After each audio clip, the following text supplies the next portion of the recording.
I have departed from 200 years of scholarly consensus by reversing the order of P and D. You understand that? Every commentary you read is going to say, who came first? Who came first? P. Yeah. Of the four, who was number one? J. Followed by E. Then D, scholarship would say, and finally post-exilic P. I don't think that's what happened at all.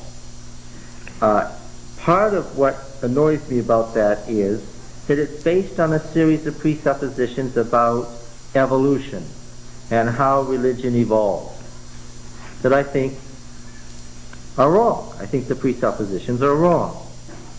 But more than that, I think we can explain P and D and their relationship to each other much more clearly and answer all sorts of questions that now exist in scholarship if we reverse the order. Now, of course, when we try to reverse the order of P and D, we're fighting scholarly tradition. And what have I said about tradition? Doesn't go away. Let's see if we can find a point, a mooring point to tie Deuteronomy and the Deuteronomic history to. What is the Deuteronomic history? What is it? Where would I go in the Bible to find it? Deuteronomy, the Second Kings. Don, there are three great collections of historical material in the Old Testament. The first is J, E, and P, gathered together by P into this massive document now found where? Genesis 2, no. Genesis 2, Numbers. The first great massive collection is Genesis, Exodus, Leviticus, and Numbers. The second great massive collection is Deuteronomy, Joshua, Judges, Ruth, 1st and 2nd Samuel, 1st and 2nd Kings. The third great huge collection that we will come upon is the chronicler's work. 1st and 2nd Chronicles, Ezra, and Nehemiah. That massive collection called the chronicler. But we haven't come to the chronicler yet, and we're going to leave him out of the story for the time being. Let's go over to near the end of the Deuteronomic history and read about the Deuteronomist's favorite king. Who was the Deuteronomist's favorite king? Of all the kings that ever were, who was the very best of the best? No. Hezekiah isn't the best. Hezekiah is the second best. Yes, who is the faithful king par excellence? Josiah. Let's read about Josiah, 2 Kings 22. Josiah came to the throne in a palace coup against his father when he was 8 years old. So it happened that his father, Ammon, was only 22 when he came to the throne and reigned 2 years before he was murdered in his palace coup.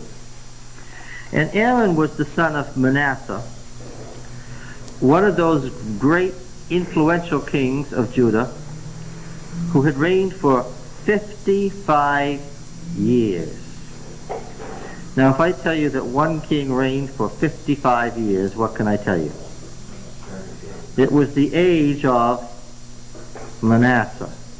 Just as I could say that the 19th century was what? We call it the Victorian age. Yes. It was the age of Manasseh. Manasseh was the great king of that age. His reign of 55 years left Manasseh's stamp on everything that followed.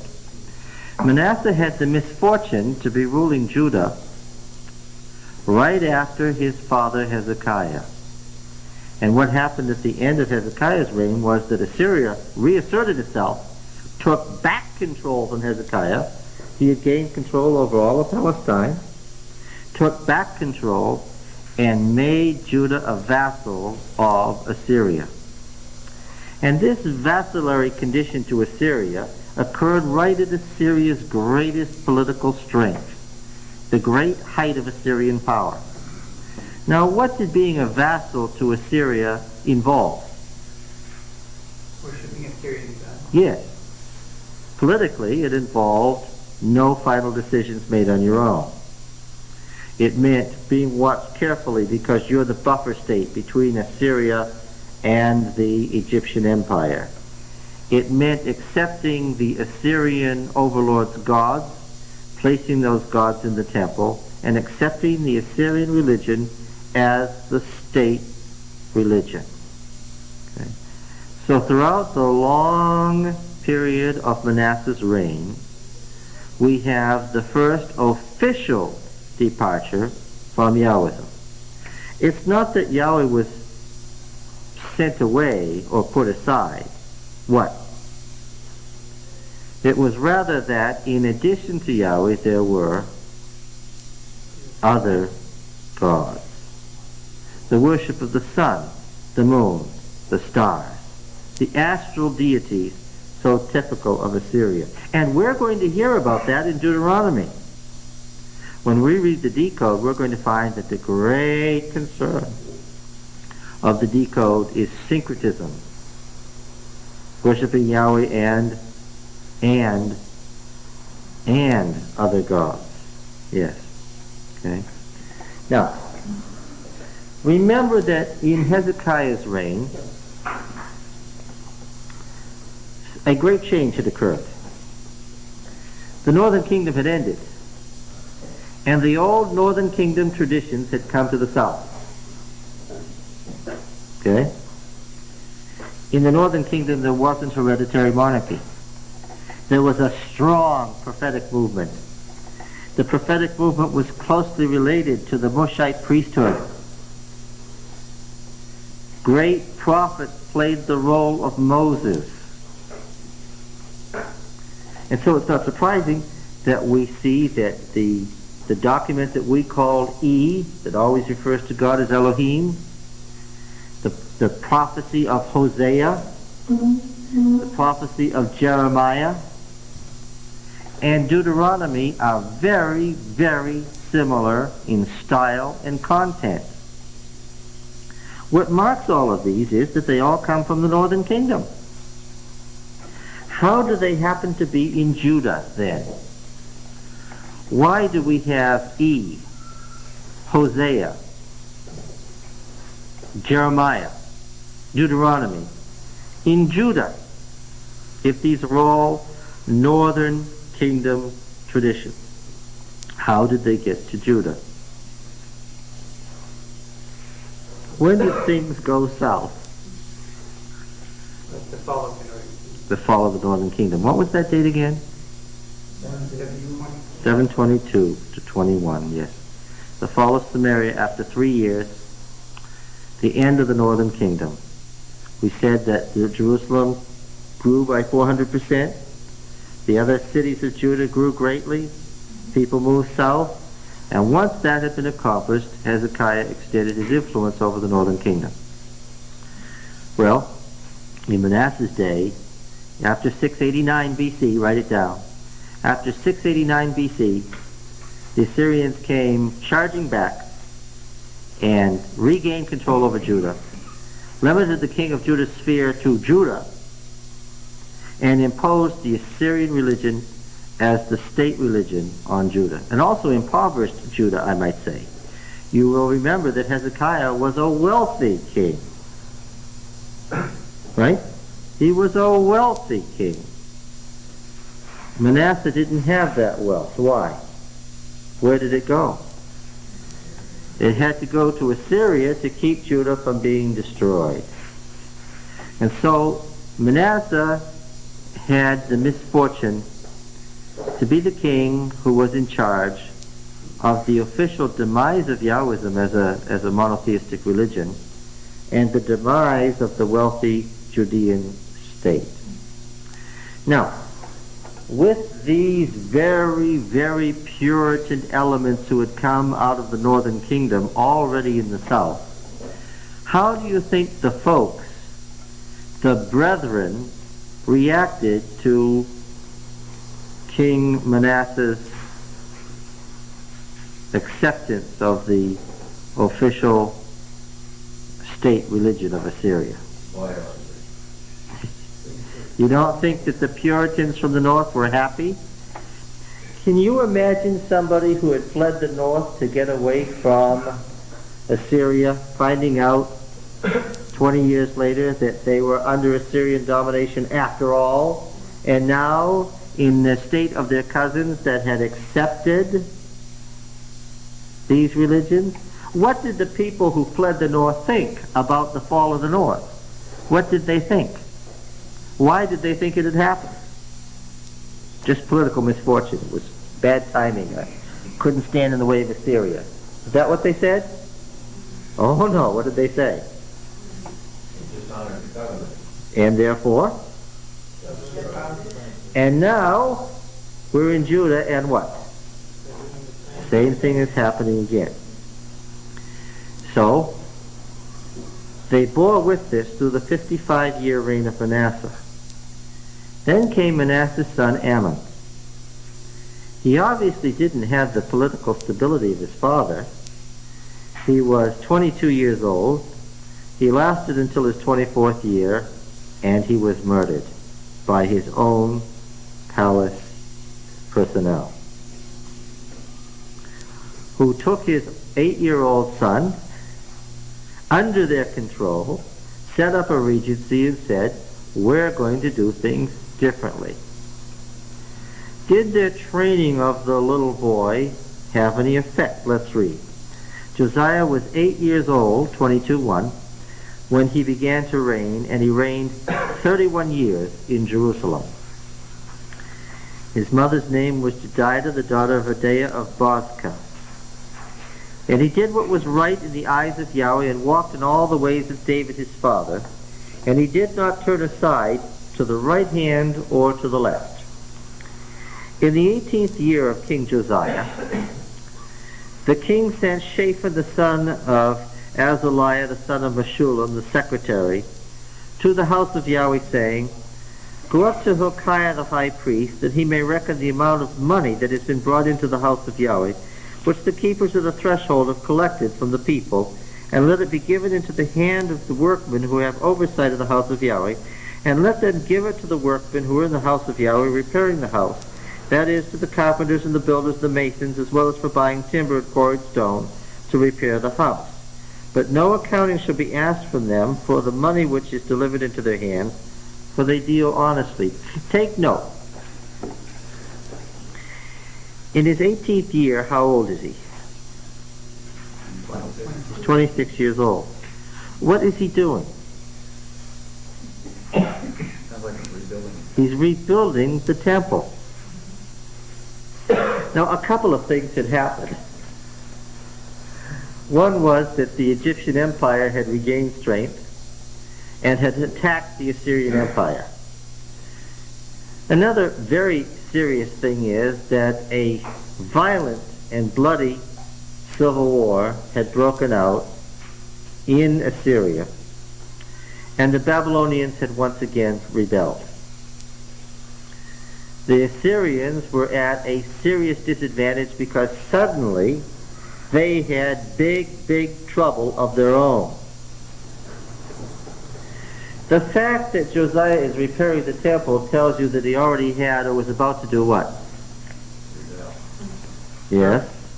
Throw out the Assyrian gods, which is the same as saying what he said, which is what? There wasn't any such war as a non-religious war, right? If you say I'm throwing out the Assyrian religion, you're saying I'm rebelling against the Assyrian overlord. All right, so he has embarked on the same adventure that only one other king had ever tried. And what was that? His great-grandfather's rebellion against Assyria. The great reform of Hezekiah. And Hilkiah the high priest said to Shaphan, Shaphan, by the way, is this priestly word for the indwelling of the glory in the temple, the key theological term of the priestly revival under Hezekiah. Remember, I linked P to Hezekiah and the Isaiah school, remember? And Shaphan was the key theological term, the indwelling of the glory of Yahweh in the temple. That was the key element of the priestly reform. It's one of those many indications that P was prior to D. And said to Shaphan the secretary, the high priest said, I have found the book of the law in the house of Yahweh. I have found the book of the law in the house of Yahweh. What's interesting here is he gives it a name. He gives it a name that he expects the steward of the kingdom to know. He refers to it as if it's something that they know about, they're aware of its existence, but what? They didn't know where it was. But it was lost. I have found the book of the law in the house of Yahweh. And Hilkiah gave the book to Shaphan, and he read it. And Shaphan the secretary came to the king and reported to the king, your servants have emptied out the money that was found in the house and have delivered it into the hand of the workmen who have the oversight of the house of Yahweh. Then Shaphan the secretary told the king, Hilkiah the priest has given me a book. This is the setting. Hilkiah the priest has given me a book. And Shaphan read it before the king. When the king heard the words of the book of the law, the author writes as if it's a pre-existing known entity, the book of the law, he rent his clothes. And the king commanded Hilkiah the priest and Ahikam the son of Shaphan and Achbor the son of Micaiah and Shaphan the secretary and Isaiah the king's servant, saying, go, inquire of Yahweh for me and for the people and for all Judah concerning the words of this book that has been found. For great is the wrath of Yahweh that is kindled against us, because our fathers have not obeyed the words of this book to do according to all that is written concerning us. So Hilkiah the priest and Ahikam and Achbor and Shaphan and Isaiah went to Huldah the prophetess, the wife of Shallum the son of Tikva, son of Harkas, keeper of the wardrobe. Now she dwelt in Jerusalem in the second quarter, and they talked with her. And she said to them, thus says Yahweh the God of Israel, tell the man who sent you to me, thus says Yahweh, behold, I will bring evil upon this place and upon its inhabitants, all the words of the book which the king of Judah has read. The book already has in it threat of what? Destruction. What kind of destruction? Exile. Because they have forsaken me and have burned incense to other gods, that they might provoke me to anger with all the work of their hands, therefore my wrath will be kindled against this place, and it will not be quenched. But as to the king of Judah, who sent you to inquire of Yahweh, thus you shall say to him, thus says Yahweh the God of Israel, regarding the words which you have heard, because your heart was penitent, and you humbled yourself before Yahweh, when you heard how I spoke against this place, and against its inhabitants, that they should become a desolation and a curse. Okay? And you have rent your clothes and wept before me. I also have heard you, says Yahweh. Therefore, behold, I will gather you to your fathers, and you shall be gathered to your grave in peace. Now, by the way, this did not happen. and your eyes shall not see all the evil which I will bring on this place. That did happen. And they brought back word to the king. Then the king sent, and all the elders of Judah and Jerusalem were gathered to him. And the king went up to the house of Yahweh, and with him all the men of Judah and all the inhabitants of Jerusalem and the priests and the prophets, all the people both small and great. And he read in their hearing all the words of the book of the covenant which had been found in the house of Yahweh. Now it has become the book of the law of the Lord. Now it's the book of the covenant. Okay? It's a covenant book. And here we see something similar to what we saw in Joshua 24. What's happening? The leader is doing what? Is reading the book. And the king stood by the pillar, that's the pillar or the right-hand pillar, which was the pillar for the king, and made a covenant before Yahweh. Here's a covenant renewal ceremony. To walk, now catch the wording, because if you read any part of Deuteronomy at all this week, if you refreshed your memory about Deuteronomy at all by reading any part of it, these words will have a familiar ring. He made a covenant before Yahweh to walk after Yahweh and to keep his commandments, his testimonies, his statutes with all his heart and all his soul, to perform the words of this covenant that were written in this book. And all the people joined in the covenant. And what is that language there? That language is as pure Deuteronomy as you can get.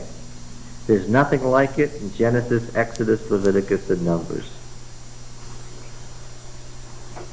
That's Deuteronomy. Pure and straight. And the king commanded Hilkiah the high... Jerome said it. St. John Chrysostom said it. All the commentators said, from the beginning of the church, have said, the book of the law that was found in the temple was Deuteronomy. This has been the universal position of the church all along, because it's obvious. But it raises all kinds of questions, doesn't it? Where had it been all this time? How had it gotten lost? What had it been doing? Where did it come from? Da-da-da-da. Why had they never followed some of its provisions before, ever? King commanded Hilkiah the high priest and the priests of the second order and the keepers of the threshold to bring out of the temple of Yahweh all the vessels made for Baal. What were vessels made for Baal doing in the temple?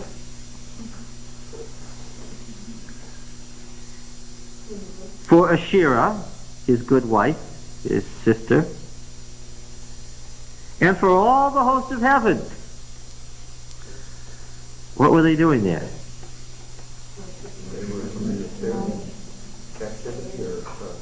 They were part of the state religion. That's what they were doing there. If you read the reign of Manasseh, they were made for the temple. There were chapels throughout the temple to all the gods.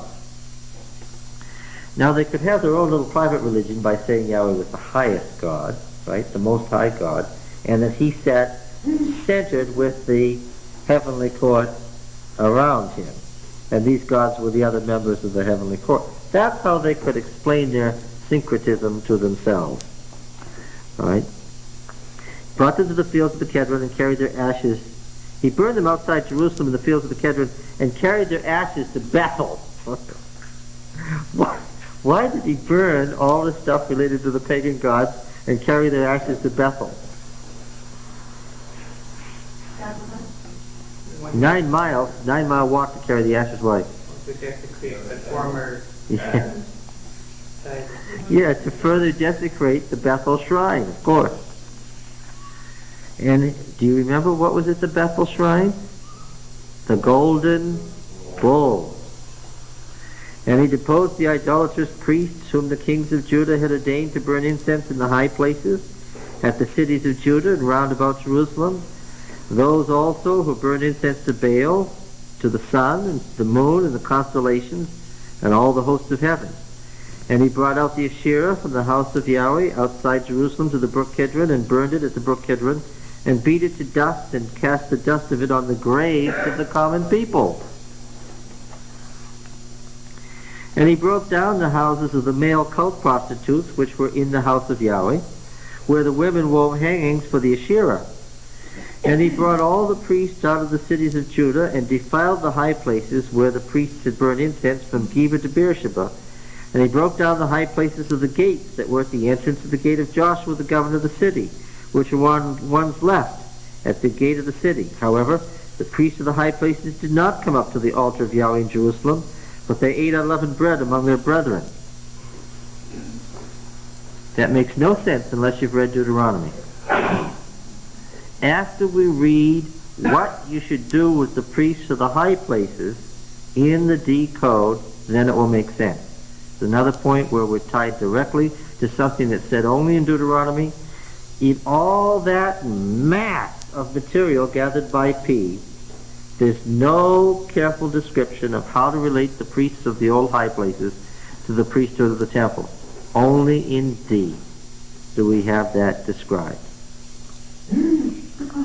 And he defiled Tophet, which is in the valley of the sons of Hinnom, that no one might burn his son or his daughter as an offering to Moloch. And he removed the horses that the kings of Judah had dedicated to the sun at the entrance to the house of Yahweh by the chamber of Nathan Melech, the chamberlain, which was in the something. And he burned the chariots of the sun with fire. And the altars on the roof of the upper chamber of Ahaz, which the kings of Judah had made, and the altars which Manasseh had made in the two courts of the house of Yahweh, he pulled down in broken pieces and cast the dust of them into the brook Kedron. Are you getting the idea that cleansing the sanctuary was a big process? This is major reconstruction to cleanse the sanctuary. Why? Because it had become the center of pagan worship. And the king defiled the high places that were east of Jerusalem, to the south of the Mount of Corruption, which Solomon the king had built for Ashtaroth, the abomination of the Sidonians, and for Chemosh, the abomination of Moab, and for Milcom, the abomination of the Ammonites. And he broke in pieces the pillars and cut down the Asherim and filled their places with the bones of men. Moreover, the altar at Bethel, right? This is always an issue. The high place erected by Jeroboam the son of Nebat, who made Israel to sin, that altar with the high place he pulled down, and he broke in pieces its stones, crushing them to dust, and he burned the Asherah. And as Josiah turned, he saw the tombs that were on the mount, and he sent and took the bones out of the tombs and burned them on the altar and defiled it, according to the word of Yahweh, which the man of God proclaimed who had predicted these things. Then he said, "What is yonder monument that I see?" And he said, "It's the tomb of the man of God who came from Judah and predicted these things which you have done against Bethel." And he said, "Let him be, let no man move his bones." So they let his bones alone with the bones of the prophet who came out of Samaria. And all the shrines also of the high places that were in the cities of Samaria, which the kings of Israel had made, provoking Yahweh to anger, Josiah removed. He did to them according to all that he had done at Bethel. Telling you what? The author is only interested in the religious reform, but what does that tell you? Extending his control. Yes, he has control over the northern kingdom. He is the first king since Hezekiah to rule over the northern kingdom. And he slew all the priests of the high places who were there upon the altars and burned the bones of men upon them. This is pretty fierce. Then he returned to Jerusalem. This involves killing large parts of the population. A reform in those days didn't mean let's go have a revival at church and have a week of prayer. What it means? It meant that a lot of folks are going to be dead before this is over. Yeah. And the king commanded all the people, keep the Passover to Yahweh your God as is written in this book of the covenant. Now, where did folks keep the Passover? Where did folks keep the Passover when they kept Passover? In their home. Well, when was Passover instituted, as nearly as you can tell? At the Exodus? Was there some discussion of how to keep the Passover in the Exodus story? I believe there was. I think we should, unless it's moved, it's still in Exodus 12.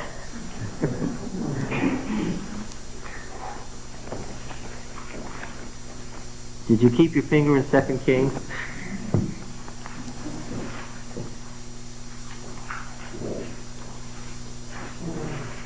Yahweh said to Moses and Aaron in the land of Egypt, "This month shall be for you a beginning of months. It shall be the first month of the year for you. Tell all the congregation of Israel that on the 10th day of this month they shall take every man a lamb according to his father's houses, to their father's houses, a lamb for each household. And if the household is too small for a lamb, then a man and his neighbor next to his house shall take according to the number of persons, according to what you can eat. And you shall make your count for the lamb. Your lamb shall be without blemish, a male a year old. You shall take it from the sheep and the goat, and keep it until the 14th day of the month, when the whole assembly of the congregation of Israel shall kill their lambs in the evening. Then they shall take some of the blood, put it on the 2 doorposts and the lintel of the house in which they eat them. The lintel of the houses in which they eat them. What does that tell you? It's very clear here. Where do you eat the Passover? And suppose it's just you and your wife and you have no children. You eat next door with your neighbor. Yeah? Now where does Josiah propose to hold a Passover? Where only? Well, he says, no such Passover has been kept since the days of the judges who judged Israel, or during the days of the kings of Israel or the kings of Judah. But in the 18th year of King Josiah, this Passover was kept to Yahweh in Jerusalem. Now, that's a very interesting and bold statement there. What does it say?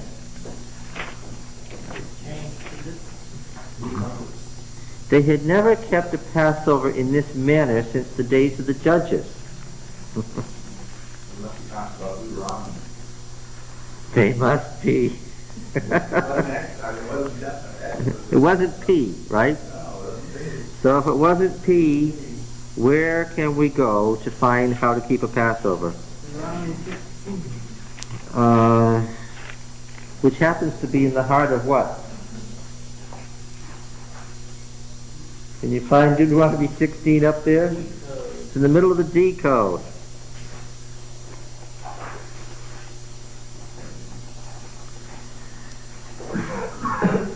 And this is what it says in Deuteronomy 16 and verse 1. You haven't lost your place in 2 Kings, have you?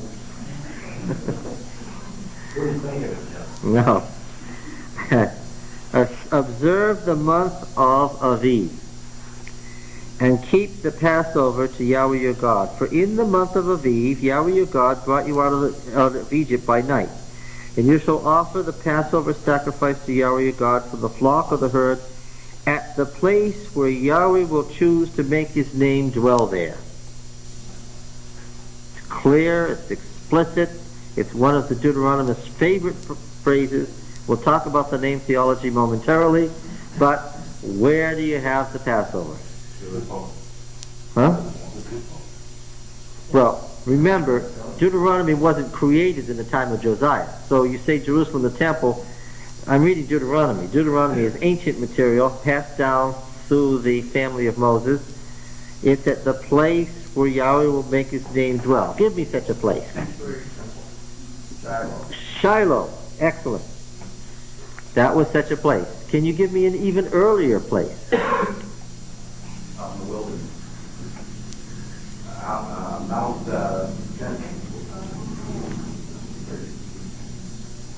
Sinai. No. Moses 10. We're in D now. Don't say Sinai. Say what? That's Mount Horeb. There you go. Show your sophistication here in these things. At Horeb.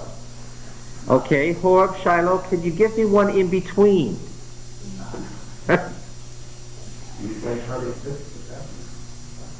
Can you name such a place?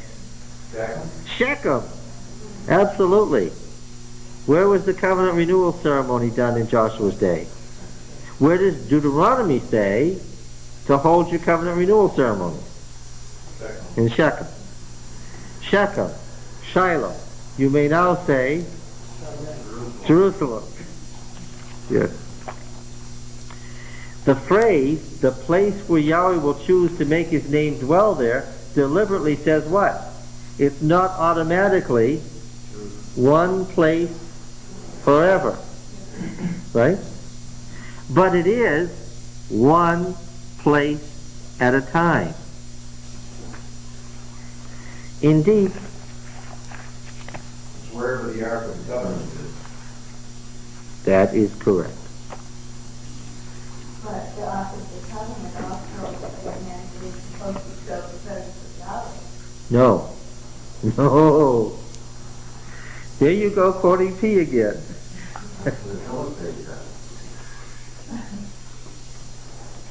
The Ark of the Covenant is the Ark of what? That's a Deuteronomic phrase. It's the Ark of what? What is the covenant? The law. In P, it's the dais of God's throne. It's where the transcendent glory dwells. Shakan, to dwell. Indeed, no such thing. What is the place? Look, if God dwells there, he's limited like the Assyrian God. God is not there. His name is there. We're in D now. You can keep quoting what you already know. That's fine, because it will serve to point out what? The distinctions between P and D. Yeah. Now, well, yeah, and we're going to find out that there's only one altar and so forth. All right, so this verse 22 in 2 Kings 23:22 is very, very important. No such Passover had been kept since the days of the judges who judged Israel, which leaves me, the Deuteronomist is telling me that such Passovers what? Were held in the days of the judges.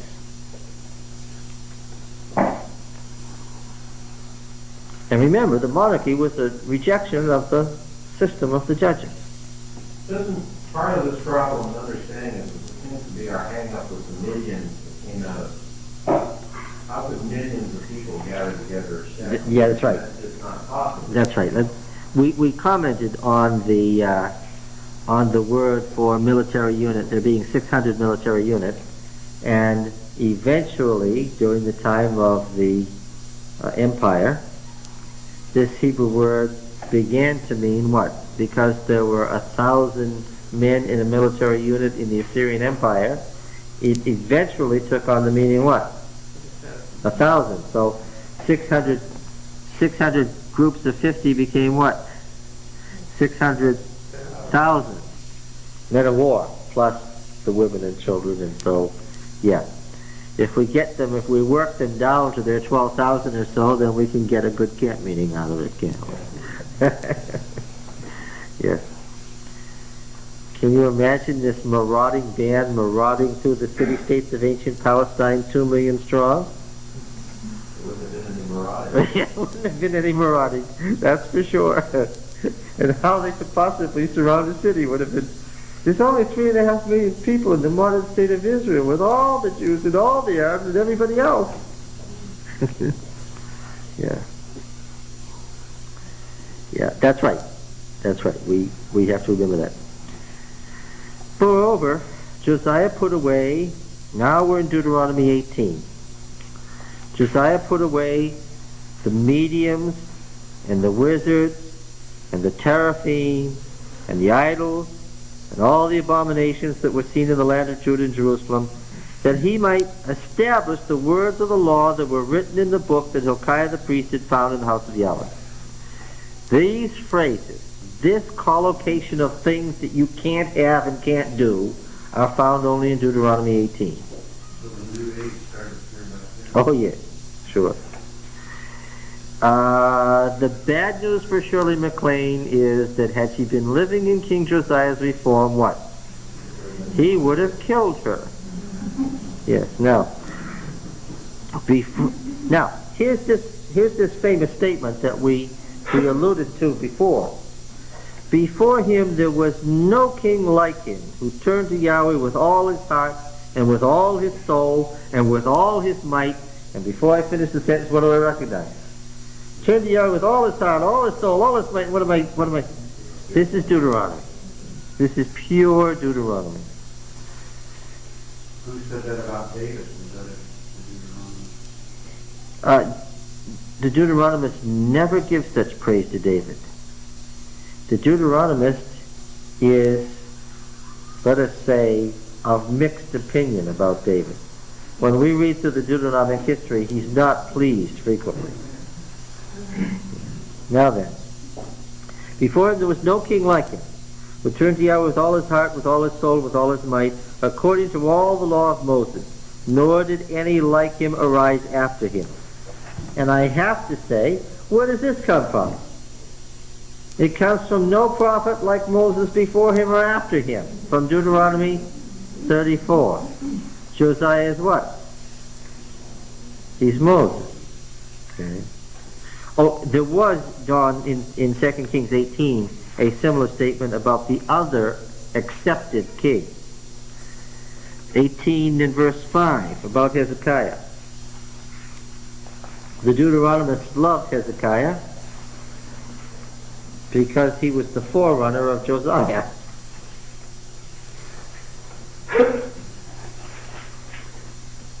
And they tend to describe Hezekiah and his reform in terms of Josiah and his reform. And it says of Hezekiah, he trusted in Yahweh the God of Israel. He trusted in Yahweh the God of Israel, so that there was none like him among all the kings of Judah after him, nor among those who were before him. For he held fast to Yahweh, he did not depart from following him, but kept the commandments which Yahweh commanded Moses. And Yahweh was with him. Wherever he went forth, he prospered. Now we have three individuals that there was none like before or after. They are Moses, Hezekiah, Josiah. Okay. Yes. Back to Josiah. One of the frequent commentaries that we'll read, where the Deuteronomic historian stops recounting history, and by now you realize his history is highly interpretive history, isn't it? Where he stops his interpretive history and makes comments. He says in verse 26, "Still Yahweh did not turn from the fierceness of his great wrath, by which his anger was kindled against Judah, because of all the provocation with which Manasseh had provoked him. And Yahweh said, I will remove Judah also out of my sight as I have removed Israel." The Deuteronomists are very, very sensitive to the parallel between Israel and Judah. That's why he keeps comparing them in the history. "And I will cast off this city which I have chosen, Jerusalem, and the house of which I said, my name shall be there." And once again, what do I have? It's right out of Deuteronomy. Have we made it clear enough that when the Secretary of State said to the king, "I found a book. Hilkiah the priest has given me a book that," what was it? It was, oh, you said Deuteronomy. I wouldn't say it that way, for reasons I'm about to explain. It was what? It was some part of Deuteronomy. Well, it at least contained the decode, because the decode was the basis of Josiah's Reformation. So it at least contained what we now find in 12:1 to 29:1. It contained some other things, I think, and there were some things it did not yet contain, I think. I think we will discover that there are some parts of Deuteronomy that wandered in from P, under the influence of the other great lawgiver, who's still off in our future. We'll leave Ezra alone for today. He's too complicated for us.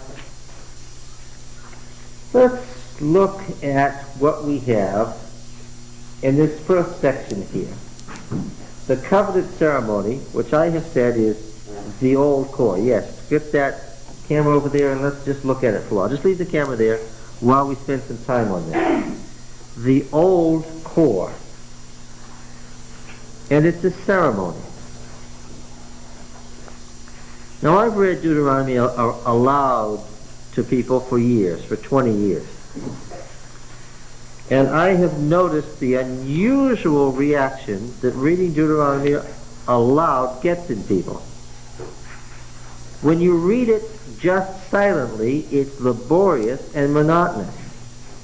But when you read it aloud, it's thrilling. And the reason is, it was intended to be read aloud. It's the written record of the covenant ceremony. And who is the speaker? Who's the reader? Moses. And who are the recipients? The people making the covenant this day, whenever Deuteronomy is read. And so what we have first is the covenant ceremony. And Deuteronomy 4, verse 44, is the original literary introduction to the book when it was written down as a book. Remember that, no, leave that over there. Leave that over there. We're going to leave that there for a while. Remember that long before Deuteronomy was a book, it was what? It was a ceremony. When it was written down as a book, it got an introduction. And 444 to 5:1 is the introduction. The literary introduction. Okay?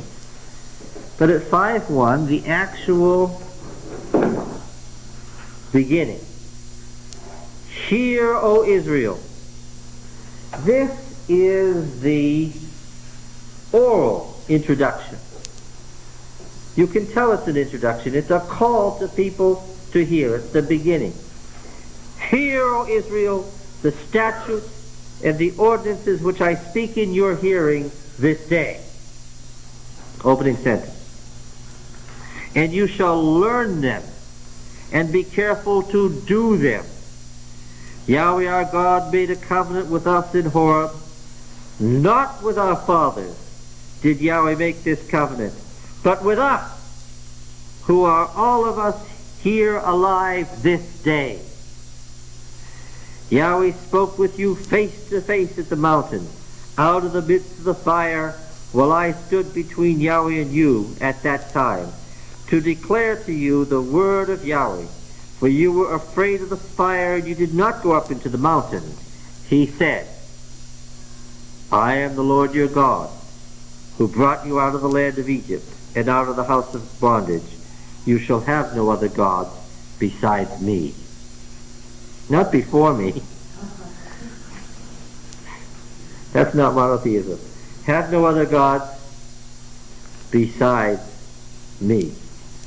So the opening of the original covenant ceremony of Deuteronomy was the call to hear, and what you hear is what?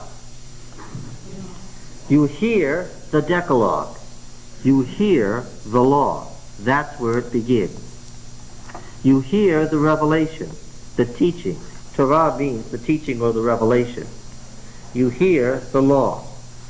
Now then, what follows after 5 verses 6 to 21, the Decalogue, and we're going to spend a lot of time on the Decalogue and why it's different from Exodus 20, then we have a long and detailed theological interpretation of the meaning of the law for Israel and for the nations and for history.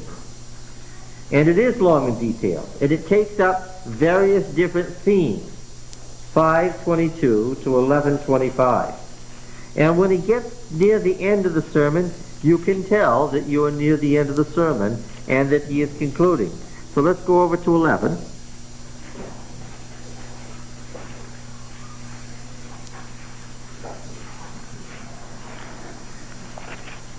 After announcing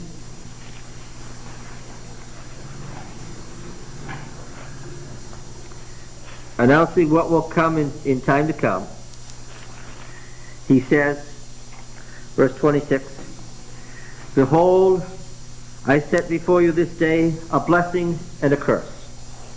The blessing if you obey the commandments of Yahweh your God, which I command you this day. And the curse if you do not obey the commandments of Yahweh your God, but turn aside from the way which I command you this day, to go after other gods which you have not known. And when Yahweh your God brings you into the land which you are entering to take possession of it, you shall set the blessing on Mount Gerizim and the curse on Mount Ebal. Are they not beyond the Jordan, west of the road, toward the going down of the sun, in the land of the Canaanites who live in the Arabah, over against Gilgal, beside the oak of Moreh? For you are to pass over the Jordan, to go in to take possession of the land which Yahweh your God gives you. And when you possess it and live in it, you shall be careful to do all the statutes and ordinances which I set before you this day." Now, cut. Insert decode. Now we're going to go right from there to its continuation in chapter 27. Turn over to chapter 27.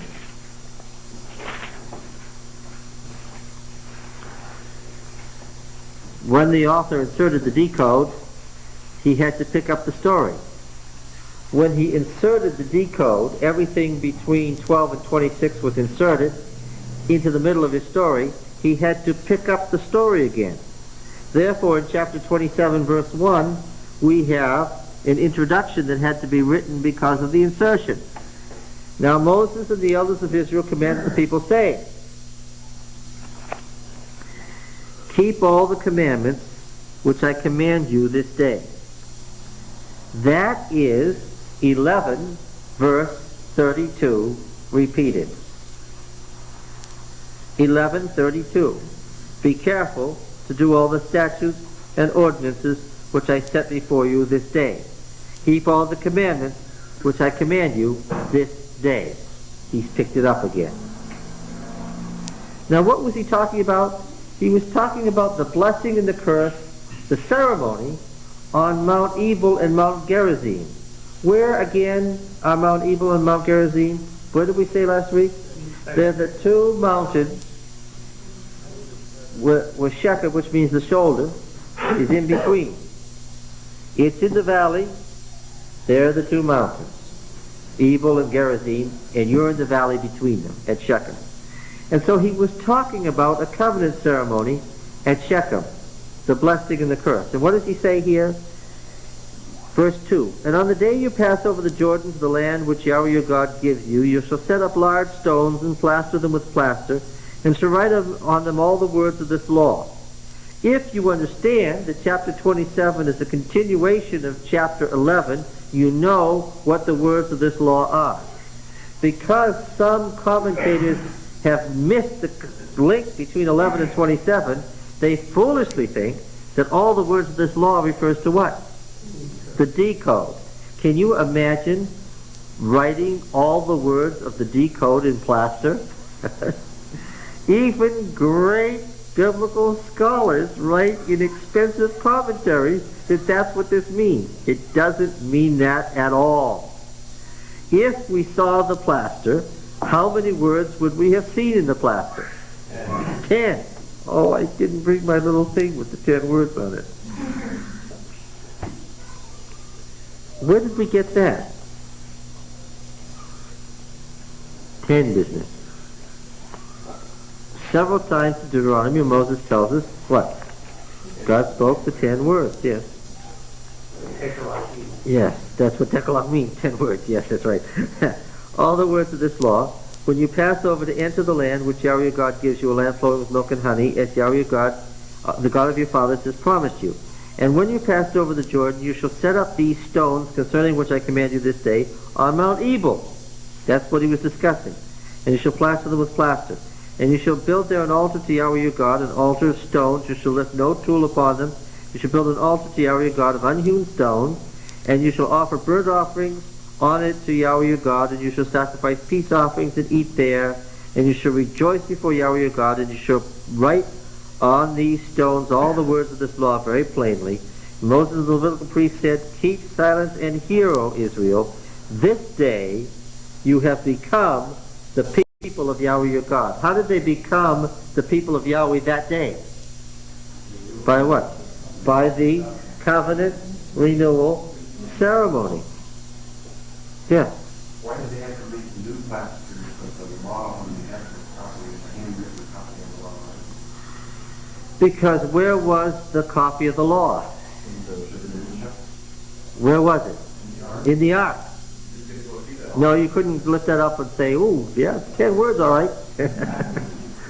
So, when they made a covenant renewal ceremony, what were they committing themselves to? The 10 words, which was there on the plaster. And much more impressive, the high priest could have brought that out. But it was forbidden. Okay. This day you become the people of Yahweh your God. Yeah, you know, in fact, they actually said those words, didn't they?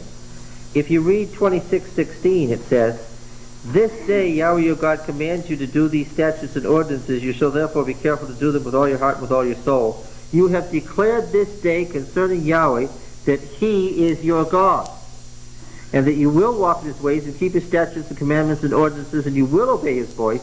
And Yahweh has declared this day concerning you that you are the people of His own possession. So they declared that what? Yahweh was their God, and what? He declared that they...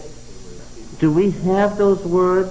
Yes. What does Joshua 24 say? Remember what we saw in Joshua 24?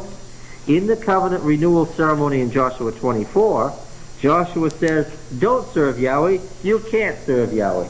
Don't take Yahweh as your God. Right?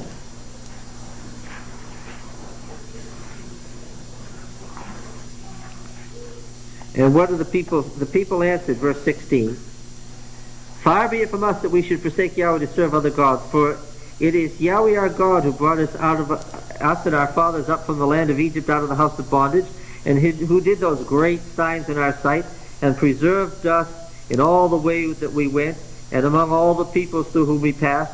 And Yahweh drove out before us all the peoples of the Amorites who lived in the land. Therefore we will serve Yahweh, for He is our God. Right? They say it very clearly, right? They say, no, but you can't. He said, yes, we will. We surely will. All right. And verse 24, Yahweh our God we will serve, and His voice we will obey. The very wording that we find in this little misplaced paragraph in Deuteronomy 26. How it arrived at that mooring site we will explain later. Now, let's see. Verse 27:9, Moses the Levitical priest said, keep silence and hear, O Israel, this day you become the people of Yahweh your God. You shall therefore obey the voice of Yahweh your God, keeping His commandments and statutes which I command you this day. By the way, this is a technical phrase in Deuteronomy. The voice of Yahweh means what? What is the voice of Yahweh in Deuteronomy? Well, when only did they hear the voice of Yahweh? In the Decalogue. The voice of Yahweh is a phrase meaning the Decalogue. And then, here's exactly what he was saying in chapter 11. Charge the people, saying, when you pass over Jordan, these 6 stand on Gerizim, the other 6 stand on Ebal, to some to bless and some to curse, right?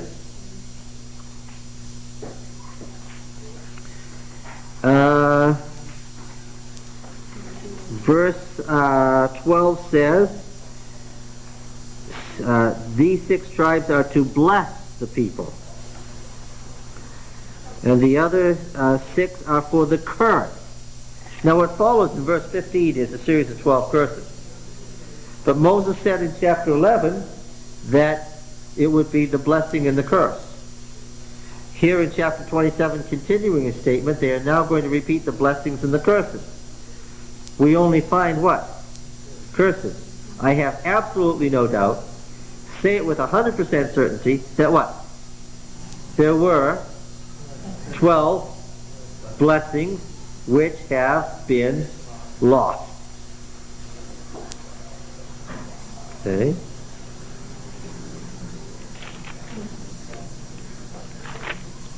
All right. And then, so they then go through the blessings and curses, and the covenant ceremony then ends. Okay? That's the Shechem covenant ritual. Joshua 8. Joshua 8.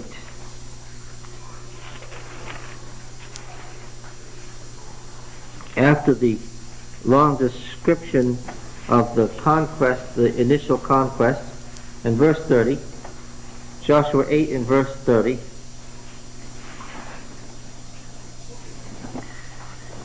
Joshua 8:30, then Joshua built an altar in Mount Ebal to Yahweh, the God of Israel, as Moses, the servant of Yahweh, had commanded the people of Israel, as is written in the book of the law of Moses, an altar of unhewn stones upon which no man has lifted an iron tool.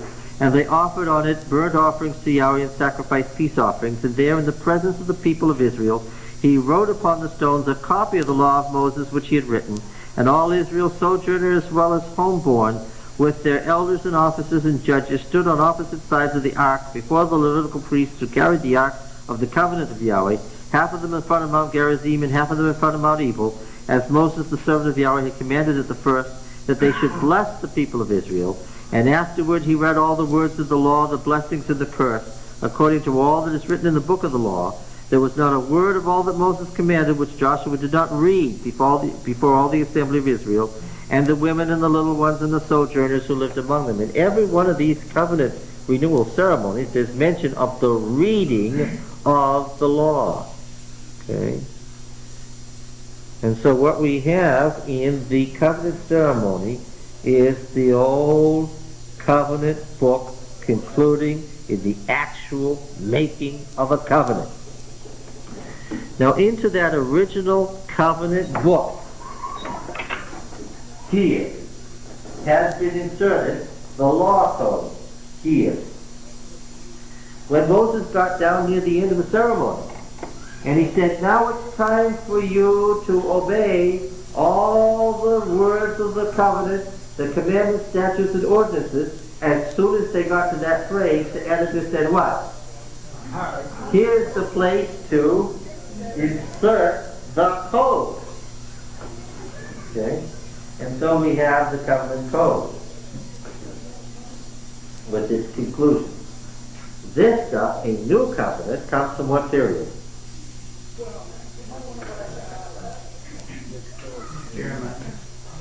So, when we're talking about a new covenant after the exile, now what are we talking? We're going to talk about that later. Now, we've got some appendices, and of course we're missing something else here. What's not on here? There's something very obviously missing here.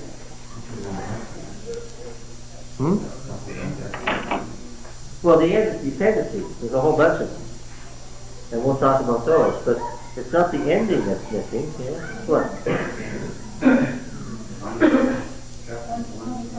Chapters 1 through 4, which aren't the beginning of Deuteronomy, the beginning of what? The Deuteronomic history. 1 to 4 is the introduction to Deuteronomy, Joshua, Judges, Ruth, 1st and 2nd Samuel, 1st and 2nd Kings. These chapters are the introduction to the whole thing. That's why there's two introductions. One is to the book, the other is to the history. Got it? Alright. Now you can bring it back over here and not deprive the people of mine.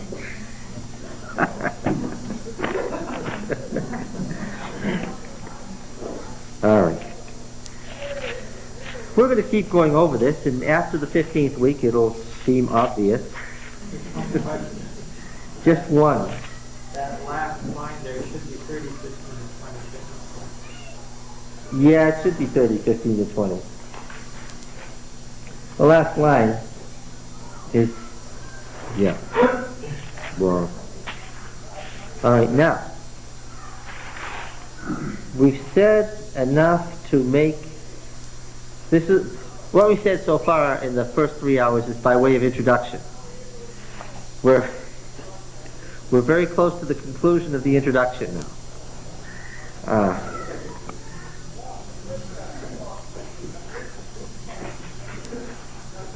We made a lot of statements we haven't supported yet. Ancient material with more recent material, coming down through the family of Moses, from North Israel, so forth. The one thing we have supported is that the book of the law that was found in Josiah's time was this covenant here, the book of the covenant. And that Josiah's reform was clearly based on the covenant book as we have it here. Okay. Now then, some comments about the first 4 chapters. The author of the first 4 chapters is a Deuteronomist.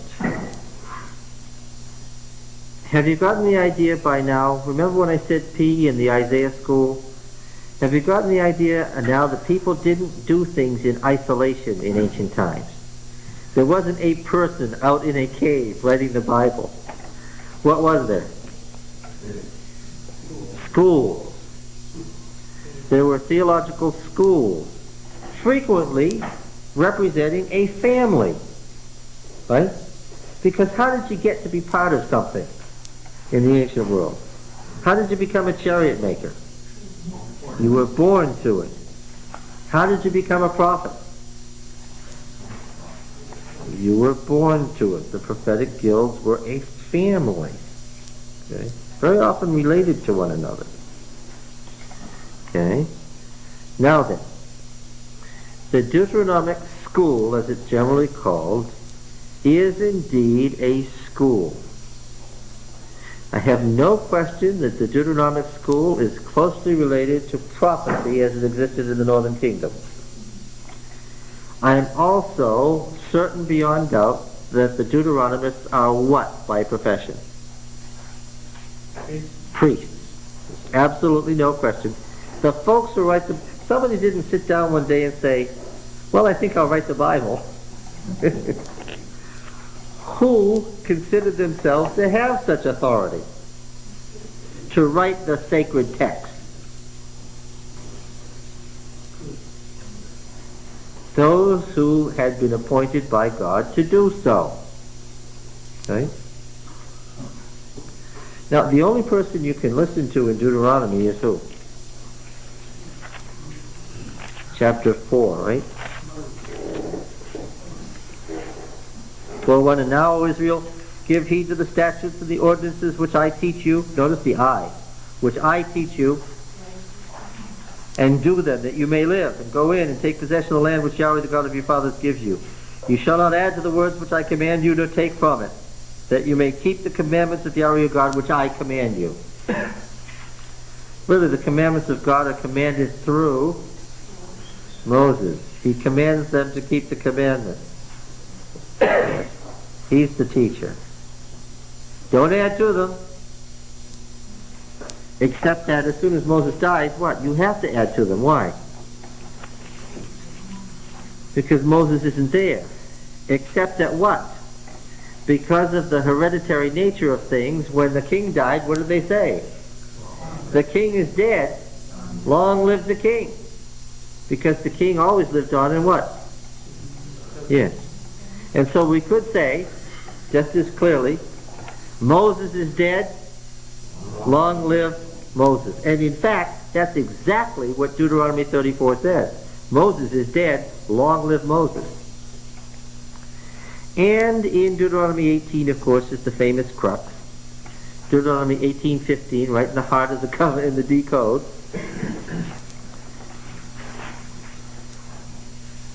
After we're told don't add any words to what Moses has said, we have this in the heart of the code. Yahweh your God will raise up for you a prophet like me from among your brethren. Him you shall heed, just as you desired of Yahweh your God at Horeb on the day of the assembly, when you said, let me not hear again the voice of Yahweh my God, or see this great fire anymore, lest I die. That was the day of covenant making. Yahweh said, they have rightly said all that they have spoken. I will raise up for them a prophet like you from among their brethren, and I will put my words in his mouth. Somebody was floating around who felt that when he spoke, who was speaking? Moses, and by definition, therefore, God. I will put my words in his mouth, and he shall speak to them all that I command him. And whoever will not give heed to my words, which he shall speak in my name, and we're going to talk about the name theology, I myself will require it of him. Okay? So there's a prophet like Moses who speaks God's words when he speaks. God's words are authoritative. Such a person would conceive himself to be writing what? What we would call the Bible. Yes. Just as there's no doubt in my mind that P knew and intended that he would be seen as writing the Bible. That it was absolutely authoritative, the Word of God. What I tell you, you do, and if you don't, God will get you. Because I'm speaking for God. P made that very clear, and now D's making it clear. Okay? Now, it's interesting that in the opening 4 chapters that form the introduction to the whole Deuteronomic history, the historian, and when, of course, do you write the introduction? When do you write the introduction to a work? Is that the first thing you write? No. When do you write the introduction to any work? Yes, after you've written it. At the conclusion, the last thing you write is the introduction. Okay, and it's not surprising that he lays out in 1:1 to 4:44 his major themes. He tells you what we're going to discuss for the next 1,000 pages in 500 years. Yes. In chapter 18, verse 18, who put the capital P on the prophet in the same page? The translators did. They were making an interpretation. What was their interpretation? Reference to Christ. Reference to Jesus, yes. And then they went back to small P. They weren't doing exegesis, but they were doing an analogical application, right? I don't think they knew that. All right. Now, by placing another covenant outside of Horeb, D can set the stage for the covenant renewal theology that he's going to push. By placing that covenant outside the land, he can address the spiritual and theological crisis of the exile. God made a covenant before outside the land.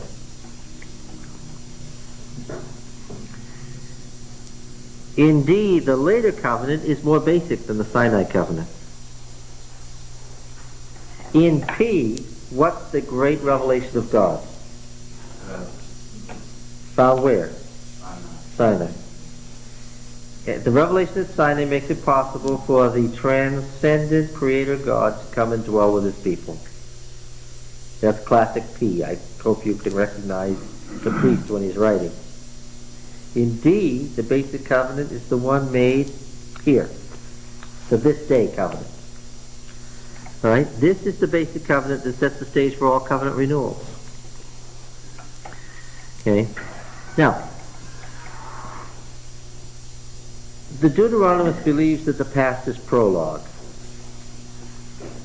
That the past is prologue. Do you understand what that common phrase means? The past is prologue. Yes, that the history of the past tells you what? What is to be. Now, the Deuteronomist, as he's writing the history, is well aware of the covenant book and what it says, and he uses that, the blessing and the curse in the covenant book, as his basis for interpreting all the later history. And there's one thing he says about God that he says over and over again. Understand this one thing. When God says it, what? When God says it, what? It will happen. The promise fulfillment scheme is very, very dramatic in Deuteronomy. And when he says that God fulfills all his promises, that's wonderful stuff, huh? Isn't that great to hear, that God fulfills all his promises? Wouldn't you be delighted to say, as the Deuteronomist does so often as he's interpreting the history, that not one thing of all the things that God promised ever failed? Wouldn't you say that was good? Why is it a disaster? Because you said if you don't obey this, it's going to happen to you. We're not always promises. We're not always about it. Well, They really were big, though. yeah. You always want to happen to you, type of promise. The Deuteronomist is, you got to watch chapter Joshua 21 verse 43. This is one of those places where you can be taken in the snare.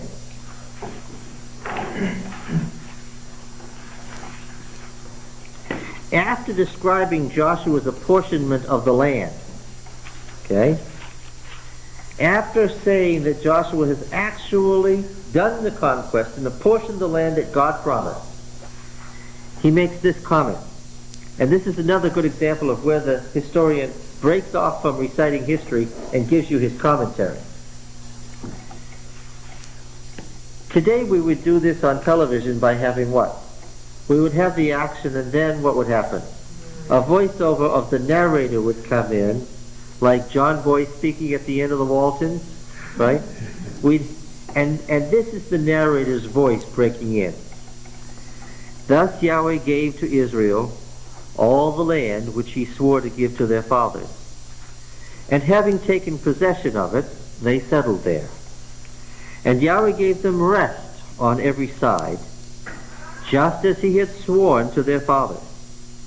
Not one of all their enemies had withstood them, for Yahweh had given all their enemies into their hand. Not one of all the good promises which Yahweh had made to the house of Israel failed. All came to pass. What is it? Is this a good note or what? This is a very, very ominous note. Because when the historian says, not one of all the good promises which Yahweh made failed, what is he going to say? And if the blessings happened, what? Are the curses far behind? Yeah. Okay. So he writes with a full knowledge of where he's going as he writes the introduction. And in the introduction, unlike in the body of the work, God is quoted directly and constantly. In the body of the work, of course, we hear God quoted, directly, where? In the giving of the Ten Commandments. And a comment on the Ten Commandments and two comments on how you get the land. Two short comments relating to the Ten Commandments. You hear God speak the Ten Commandments and make three short comments upon them. But in the general introduction, God speaks a lot. One of the things that distinguishes the introduction to the history from the body of the book itself. All right, now, we notice that he has copied the old literary introduction to Deuteronomy. Deuteronomy begins, this is the law, right? And the covenant code, chapter 12, verse 1. The introduction to the book begins, this is the law. The introduction to the code begins,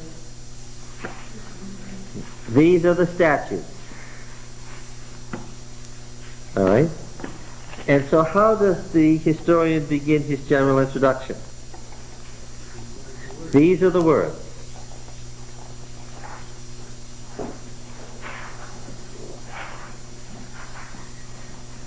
These are the words that Moses spoke to all Israel. To all Israel.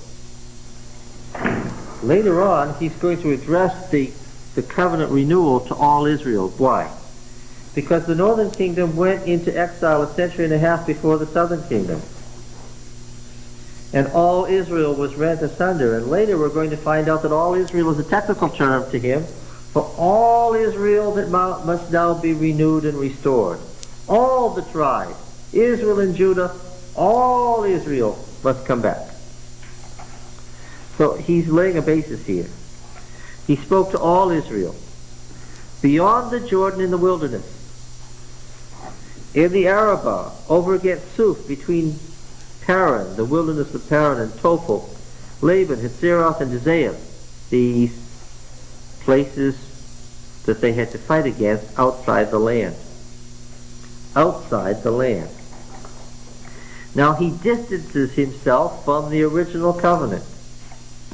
It is 11 days' journey from Horeb by way of Mount Seir to Kadesh Barnea on the borders of the land. Why does he say that? He's not about to address the covenant made at Horeb. Before you get anywhere, you want to know what? This is not the covenant that you've heard about at Horeb. That's not what's important. In the 40th year, on the first day of the 11th month, the priority of peace. I don't care. I'm perfectly willing to fly in the face of 200 years of academic tradition. Peace says that Moses was told in the 40th year, on the first day of the 11th month, to get ready to die, to tell Israel his last things, because this was it. He says that in the 40th year, in the 5th month, on the first day of the month, Aaron was told to get ready, to put the priestly house in order, because what? He was going to die. Now, the historian says that 6 months later to the day, Moses was told the same thing. And I'm saying that the Deuteronomic historian has to know what? What P has already written. He deliberately leaves out P's discussion of the whole history of the fathers, the Exodus, the period in the wilderness, because he knows what? He knows you know it. What he's going to give us now is the history, the interpretive history of what went on from the covenant at Sinai to this covenant. And these 4 chapters are his first history. This is the beginning of the history, and he'll take us right down to whom?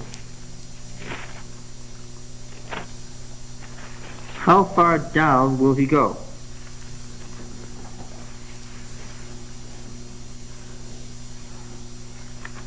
Well, who do you think we'll hear about in these chapters?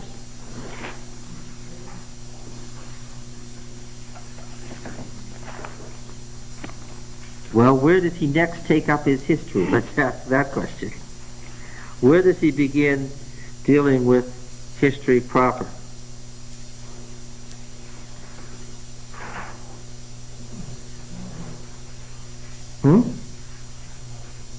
Where does the Deuteronomic historian next take up his history and begin writing the history proper? Where does the story begin?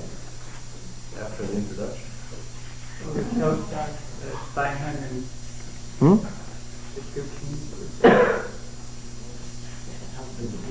What? Does he go all the way to chapter 29 before it picks up? all of this is Moses covenant. Yeah, so it's not that. That's not the story. Stories between Joshua. The story continues in Joshua.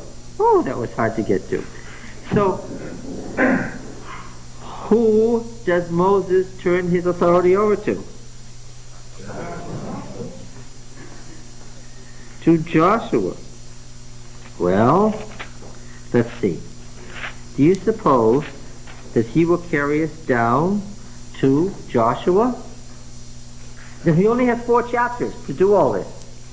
Do you think he'll get all the way to Joshua in telling the story? Chapter 3,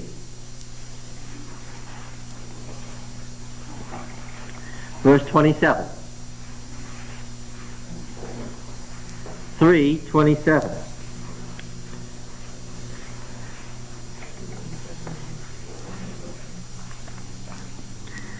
Go up to the top of Pisgah and lift up your eyes westward and northward and southward and eastward, and behold it with your eyes, for you shall not go over this Jordan. But charge Joshua, and I want you to notice the next 2 words, and encourage and strengthen him. Encourage and strengthen him. Encourage and strengthen. Encourage and strengthen. This should remind you of a memory verse that you will learn when you were little. From Joshua. What's the memory verse? Be strong and of good courage. Encourage and strengthen him.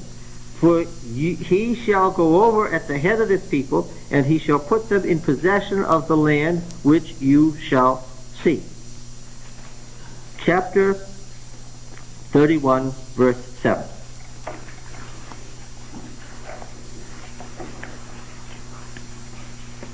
The rest of the story.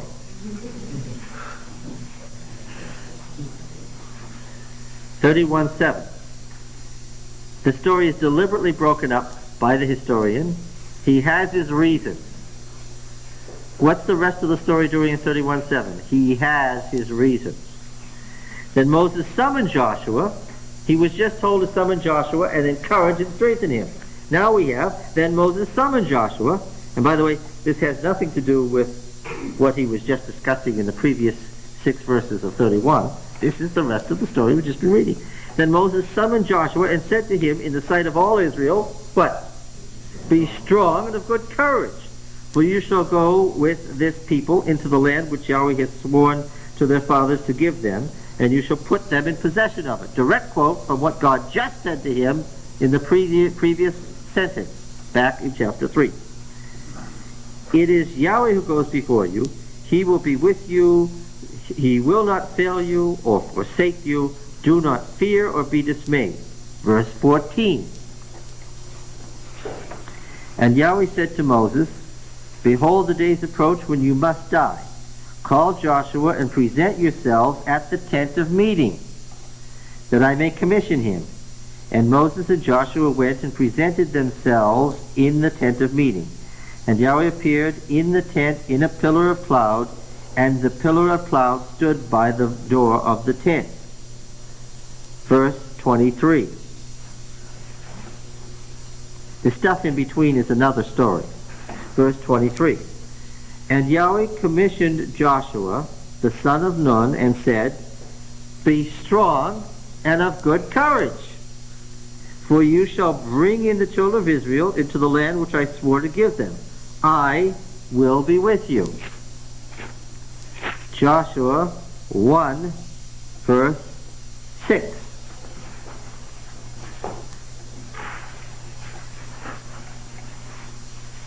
Let's read verse 5. No man shall be able to stand before you all the days of your life. As I was with Moses, so I will be with you. I will not fail you or forsake you. Be strong and of good courage, for you shall cause this people to inherit the land which I swore to their fathers to give them. Only be strong and very courageous. Have you got it yet? Where does this come from? It comes from the first 4 chapters, which are the general introduction to the history. And where does the history take us from? It takes us from Sinai to Joshua. These are the first chapters of the story. Just going to go all the way from Moses to Josiah. Yes. 31 verse 26. Yeah. That's where we get it from.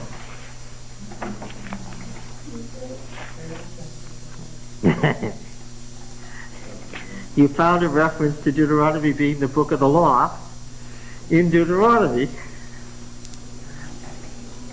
Now look, I've told you this before. We don't want to spill all the story on the first day.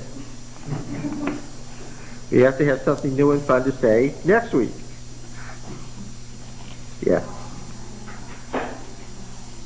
When Moses had finished writing the words of this law in a book to the very end, Moses commanded the Levites who carried the Ark of the Covenant of Yahweh, take this book of the law and put it by the side of the Ark of the Covenant of Yahweh your God, that you may know to be there for witness against you, and so forth.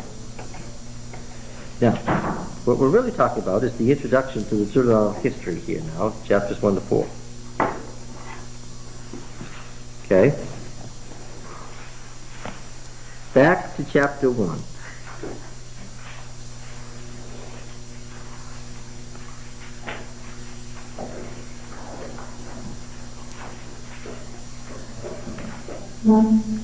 In the 40th year on the first day of the 11th month, which I said was a direct reference to the 40th year and the first day of the 5th month in P. I'm telling you that D is building on P, that he doesn't want to emphasize P theology, that he assumes you've read that and that you know about it. There's so much in Deuteronomy that is commentary on P that changes things a little, or that re-emphasizes them, or views it differently considering the current situation. What I have done, in essence, is I've said this, that the gray collection of P, which we now call Genesis, Exodus, Leviticus, and Numbers, is to be associated with the great reform of Hezekiah. The gray collection that we now call the Deuteronomic history is to be associated with the reform of Josiah. Okay? They're parallel traditions, one from the Levitical priesthood of Aaron, the other the Levitical priesthood of Moses. They each became the basis of a great reform in their day. Who, I wonder, could have been the genius who thought up the idea of putting them together? Who could have had the nerve to actually add Deuteronomy to Numbers and make it one giant work? Oh no, it couldn't possibly have been done in Jeremiah's time, and I will not bring Ezra into the matter any further. It's in the third great revival after the exile, when they read the law all day. What law was that? That was the law where Ezra put it all together and gave us what we now call the Pentateuch. Put it all together in this giant complex that we call the law. And then when he added all the historical material together up to that date, okay, now then, here we are at the opening of in the 40th year on the first day of the 11th month, 6 months after Aaron's death. Moses spoke to the people of Israel according to all that Yahweh had given him in commandment to them, after he had defeated Sihon, the king of the Amorites, who lived in Heshbon, and Og, the king of Bashan, who lived in Ashtaroth and Edrei. I don't know a thing about that. I don't know one particle about that, unless what? Unless I've read P. All the liberal historians says, maybe he just had J and E and it was a common. No, it's too precise. It's got P's chronology in it. It's much too precise. P's chronology is the last piece that made PP. See? All right, now, the defeat of these pagans in their pagan territory is the very essence of the Deuteronomist theology of history, because when he's writing, Where are they? They are once again when? Yes, in the exile and dispirited, because the collapse, as I've said many times, the collapse of the Judean monarchy seemed to them what? To be the failure of God's promises to the house of David. The failure with the covenant he made with Judah. Okay?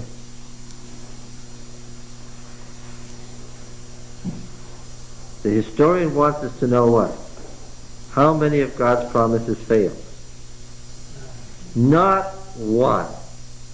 Indeed, the Deuteronomist is going to tell us, the reason we're in exile is what? Is because God's promises don't fail, no matter who you are. And he wants to talk about the uniqueness of Israel and what? And its non-uniqueness. Right? There's ways in which Israel is totally unlike the nations, and what? There's ways in which God has dealt with Israel like he deals with any nation. The two kings haven't wandered into the story by accident. They're in the introduction intentionally. They're part of his theme. Beyond the Jordan, he says it again. Look, we got it. It was beyond the Jordan. We got it the first time. He says it again. Why? To emphasize it. He means it. The covenant was made beyond the Jordan. The covenant that counts was made outside the land. Moses undertook to explain this law. So he doesn't hide at all the fact that what? He's not telling you the facts. He's what? There's no Jordan also. Yeah, but he's not a historian in the objective sense. He doesn't want you to think he's a historian in the objective sense. What is he? Yeah, this is interpretation. This is interpretation. Midrash is interpretation. Okay. And all this interpretation of the events is going on outside the covenant land. So we take up at Horeb. We're at Horeb, but he doesn't mention one word about the covenant. Because if he talks about that covenant, what's it going to do? Yeah, and it's going to subtract from this one. Here's how it begins. Yahweh our God said to us in Horeb, you would think that what's going to come next is what? Yes, I am the Lord your God who brought you up from the land of Egypt. No. No. Yahweh our God said to us in Horeb, you stayed long enough on this mountain. Boy, that's a shock. That's how he begins. He begins when what? Yes, that's right. That's right. Because that covenant was associated with that place. And he's, in essence, saying, leave that covenant and what? Go on from there. Because these first 4 chapters are served to take us on the journey. Remember, why are we going on the journey? Because what? Yeah, because Deuteronomy is never about them. What's it about? It's about us. Yes. That's the device by which he makes it contemporary. Yahweh our God said to us in Horeb, you have stayed long enough at this mountain. Turn and take your journey. Said to us. You see? Right at the opening sentence, you're already what? Yeah, you're already in the action. Go to the hill country of the Amorites and to all their neighbors in the Arabah, that's the Jordan Rift, in the hill country and in the lowland, that's down to the coastal plain, in the Negev, the southern desert, and by the sea coast, the land of the Canaanites, that's the mountain range, and the Lebanon, the white mountains. Lebanon means the white ones. It's just the white mountains. As far as the great river, the river Euphrates. Behold, I have set the land before you. Go in and take possession of the land which Yahweh swore to your fathers, to Abraham, to Isaac, and to Jacob, to give them and to their descendants after them. I notice that the promise here is made to, not to the folks at Horeb, but what? The promise is to the fathers, now to be fulfilled with us. There's something in between there that is skipped. Do you get it? Who would believe that there was so much going on in so few verses? Do you think perhaps I'm reading into this and just making it up? As we go on, what are we going to discover? Oh, I thought... Yeah. I thought I'd just read a couple of paragraphs from Polson about the method of the writer in these quotations and so forth. The book is more than just Moses' utterance within the narrator's utterances. Moses' utterances continually quote with direct discourse other utterances, as for example, throughout chapters 2 and 3, which are mostly various quotations within a quote. Here Moses is quoted by the narrator as quoting a number of others. Each of these cases can be described as an utterance of the person quoted by Moses within an utterance of Moses, within an utterance of the narrator. It is sometimes more complicated than this. 128 has the narrator quoting Moses, quoting Israel's scout at Kadesh Barnea. In 2, 4, and 5, and 32, 26, 40, and 42, we find the narrator quoting Moses, quoting Yahweh, who is quoting himself, all in direct discourse. In such cases, we have an example of an utterance within an utterance within an utterance within an utterance. The varying complexities of quotes within quotes that make up most of Deuteronomy is further enhanced by a complicated temporal scheme relating the quotes to their context. At first, Moses' words look mostly to past events and past statements. That's the first 4 chapters where we've got the history and the meaning of that history. As in the first address, 1:6 to 4:40. In the second address as it now stands, 5:1b to 28:68, Moses starts to turn his attention to the future.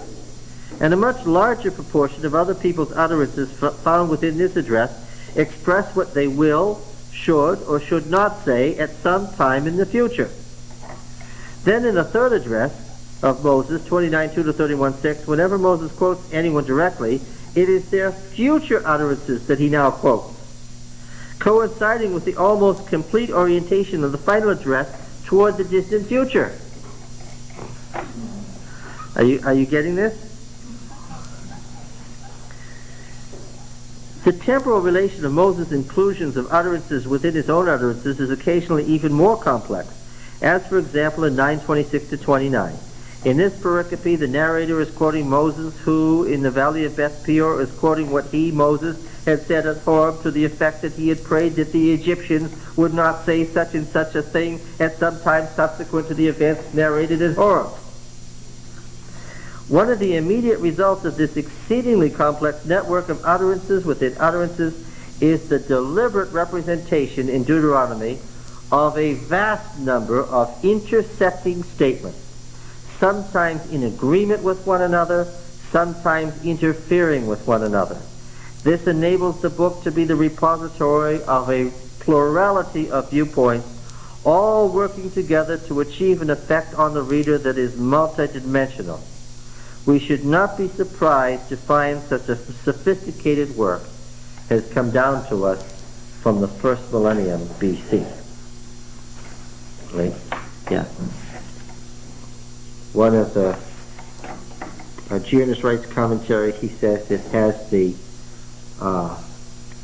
most magisterial style in the Bible and has a marked effect on readers that it's had for centuries because of the simplicity which hides the complexity. Yeah. All right, now, at that time I said to you, this isn't the time at all that's found in peace. At that time I said to you, I am not able alone to bear you, Who said that Moses had to bear Israel? Moses as the bearer of Israel. Moses as the bearer of suffering in behalf of Israel. Moses as Israel's sin bearer is one of the themes of Deuteronomy. He's just getting started. I'm not able to bear you alone. Yahweh your God has multiplied you, and behold, you are this day as the stars of heaven for multitude, according to the promise of the fathers. May Yahweh the God of your fathers make you 1,000 times as many as you are, and bless you as he's promised you. How can I bear alone the weight and burden of you and your strife? Choose wise, understanding, and experienced men according to your tribes, and I will appoint them as your heads.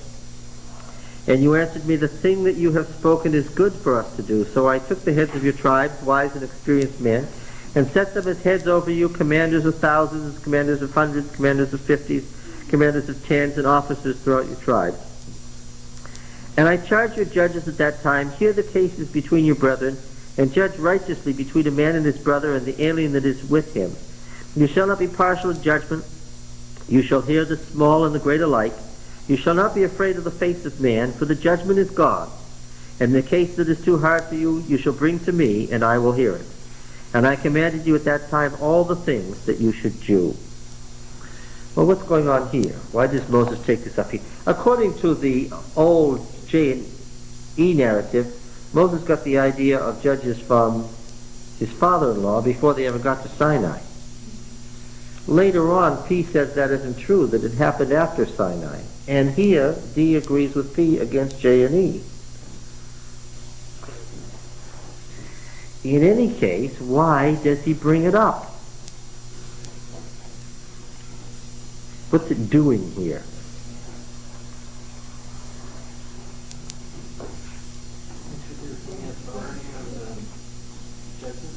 It does introduce the authority of the judges, most definitely. To begin here, it definitely says the judges of Israel have authority.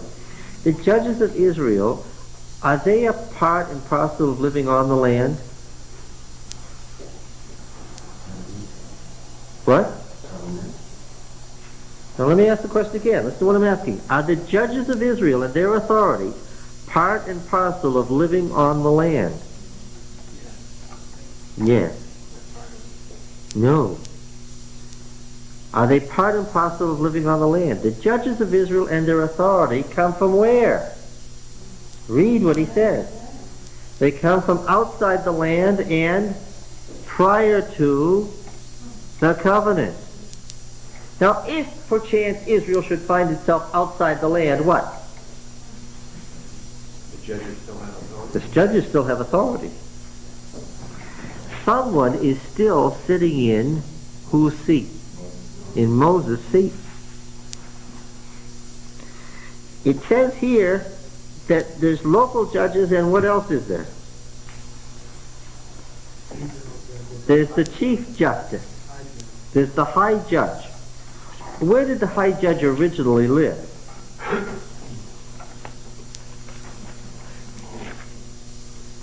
Where do you think he probably lived?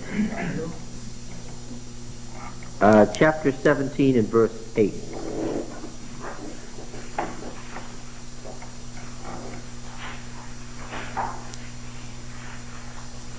We're going to about 10 after here, folks. Get our 2-hour tape done. If any case arises requiring decisions between one kind of homicide and another, in other words, was it manslaughter, was it murder, that sort of thing, one kind of legal right and another, we always know this, the right of the state versus rights of privacy. Deuteronomy really is sophisticated. Between one kind of legal right and another, or one kind of assault and another, any case within your towns which is too difficult for you, and you shall arise and go up to the place which Yahweh your God will choose. And coming to the Levitical priests, and the judge who was in office in those days, so the high judge is by definition called what? Just as the high priest was called the priest, right? Hilkiah was what? The priest, because he was the high priest. Also, at the top of this system of judges was what? The judge. And the judge was the inheritor of the authority of Moses. And I find out right away in the Deuteronomist history that the judge pre-exists the land of the covenant, and what? Should you be driven outside the land because you've broken the covenant, nevertheless what? There's still the judges, and besides the judges, there must be still the judge who has God's authority and word.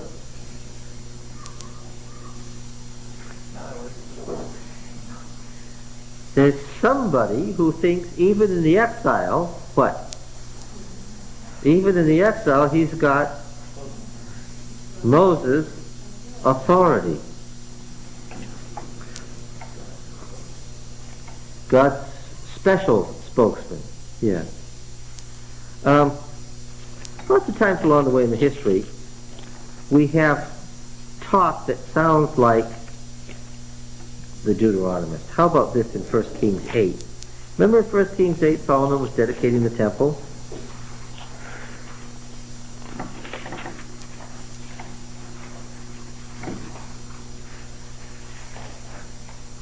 Solomon dedicates the temple with a prayer that sounds like Deuteronomic theology. 1 Kings 8, verse 27. This is the dedication of the temple. Solomon says, or at least the Deuteronomist says that Solomon says. Get it? But will God indeed dwell on earth? Will God dwell on earth?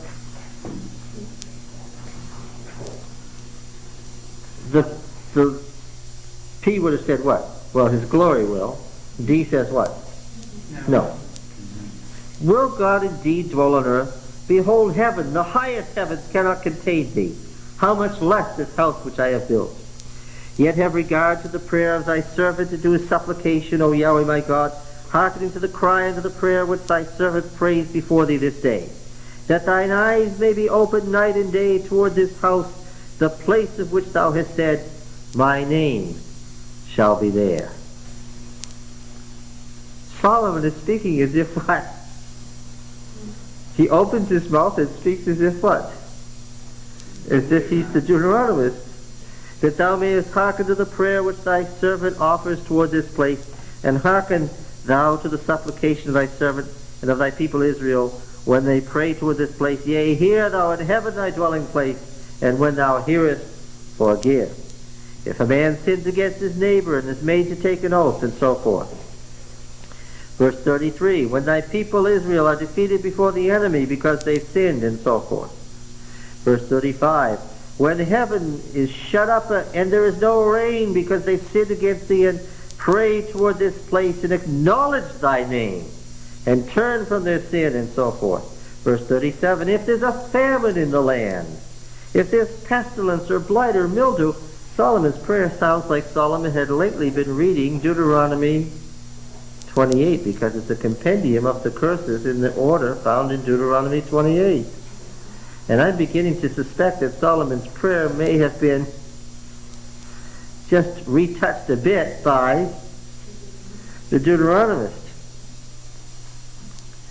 Verse 41, likewise, when a foreigner who's none of thy people Israel comes from a far country for thy name's sake, for they shall hear of thy great name and thy mighty hand and of thy outstretched arm.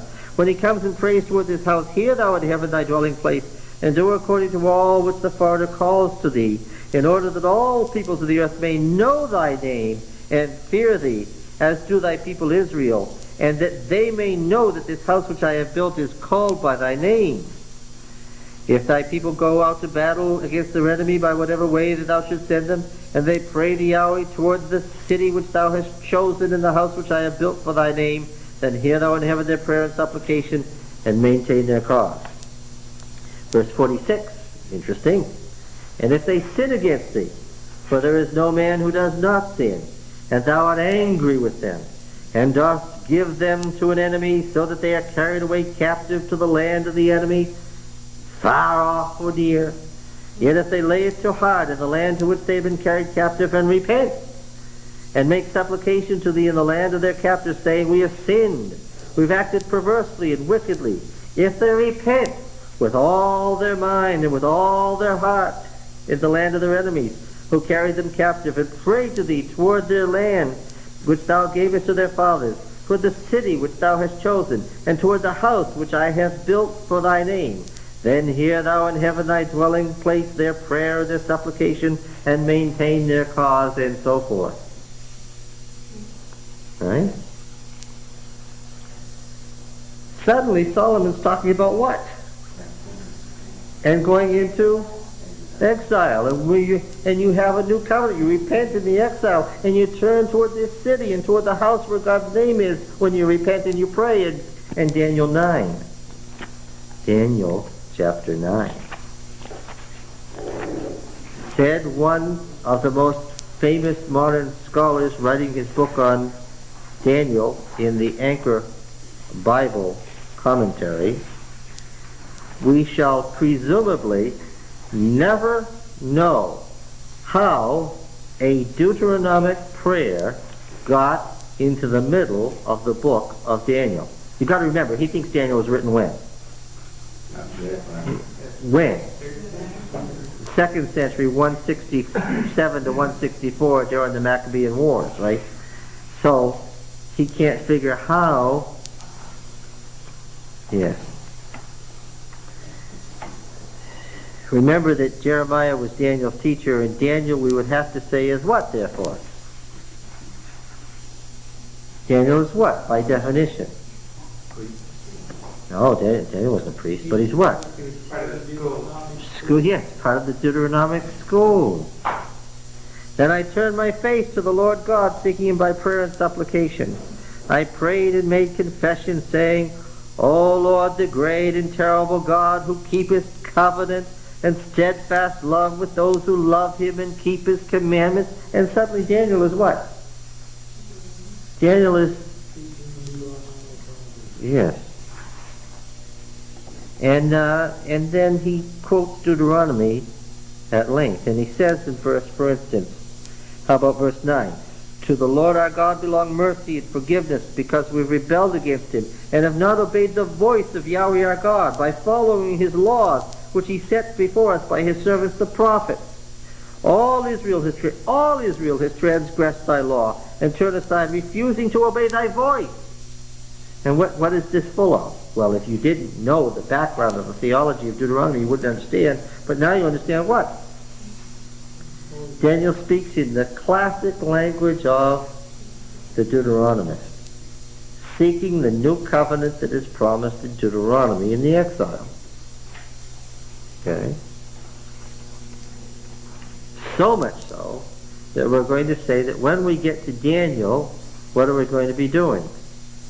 We're going to be virtually reading a commentary on Deuteronomy, without which Daniel is you're pretty much at sea, left wondering what it all could possibly be about. Okay? Yeah. So much so that when making a presentation at the Biblical Research Committee, one of my colleagues said, "You think Daniel's the Deuteronomist, don't you?" Close. Okay, now, getting back. The point is that the Deuteronomic historian, don't confuse the historian who wrote the introductions and conclusions with the composer of Deuteronomy per se. Deuteronomy per se was already around in whose time? In Josiah's time. It was the basis of the reform. But the historian is concerned with what? He's concerned with what great problem? The exile. Yeah. And so we're going to see that one stream of Deuteronomy runs down to the triumph of Josiah, and another runs down to the tragedy of the exile. And so we're going to find out that how many writers are represented. A whole school of people is represented, but how many writers? 2. One where? Well, one to go through Josiah. One who goes through Josiah and is interpreting the history in the light of Josiah's reform, and another what? Who then has the difficult problem of explaining why Josiah was killed suddenly and the nation fell apart and they went into exile. The second Deuteronomic historian, generally called DTR2. Okay. And so we've got that great. Now, Deuteronomy itself should not be confused with either of these. Deuteronomy itself pre-exists the historian. Where does it come from? It's the old covenant book that comes down from the central shrines of the northern kingdom, which were run by what family? The Mushite family, the family of Moses. Don't get confused, because I'm saying here we are reading the introduction, and we're reading somebody who's writing in the exile, making a commentary on the meaning of Deuteronomy. Don't get confused that I'm saying that's when Deuteronomy was written. No. What am I saying? Yes. And he's using the same style and language. He sounds almost as if he were the writer of Deuteronomy. Why? Because he's steeped in that theology, because he's what? Because he is a Deuteronomist. Okay? All right. More on the story next week.